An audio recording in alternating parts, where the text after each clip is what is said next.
Themeluesi i rrjetit social Facebook Mark Zuckerberg komenton për herë të parë rënien e vlerës së kompanisë së tij në treg. Ai e cilëson zhgënjyese uljen e vlerës së aksioneve të kompanisë, që ka zbritur në gjysmën e saj që nga muaji maj, kur ato u kotuan për herë të parë në bursë me një vlerë prej $38.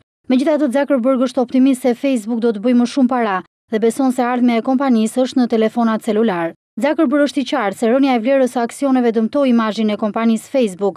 Deklaratat e tij u bën gjatë një konference për teknologjinë të mbajtur në San Francisco, ku ai u shpreh: "Çdo gjë që unë bëj prishet, por ajo rregullohet shpejt." Intervista vjen në një kohë kur 4 drejtues të lartë të kompanisë janë larguar muajt e fundit dhe morali është i ulët për shkak të rënies së aksioneve. Aktualisht aksionet e Facebook në bursë janë në vlerën $19.48. Zuckerberg shpjegoi se synimi është që aksesi në Facebook të bëhet më i thjeshtë dhe ky produkt të përmirësohet për telefonat celular, që janë e ardhmja e rrjetit, pasi kështu do të ketë më shumë përdorues, sepse njerëzit kanë më shumë telefona se sa kompjutera. "Unë jetoj në celularin tim dhe thuajse gjithçka e bëj prej aty", deklaroi Zuckerberg.